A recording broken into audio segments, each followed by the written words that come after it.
brotinveldi. Hérna erum við með þriðju rótina af 64 sinnum x í sjötta deilt með y í 12. Breytum 64, finnum frumtöluna sem gengur upp í 64 og setjum hann í veldi. Þannig er 2 í sjötta veldi í rauninni 64. Þannig að þetta er eina sem ég breyti í dæminu strax í byrjun. Ég set veldin í gulu litur á veldunum en ég set rótina hérna í bláa. Og það sem ég geri, ég breyti núna öllum tölunum í brotin veldi.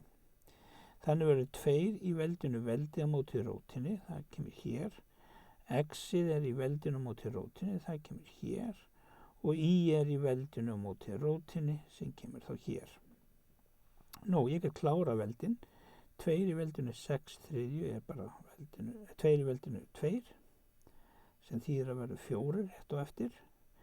Nú x er í veldinu 6 á móti 3 sem þýðir að þetta er x í veldinu 2 og y-ið hérna er 12 á móti 3 sem þýðir að y-ið verður 4.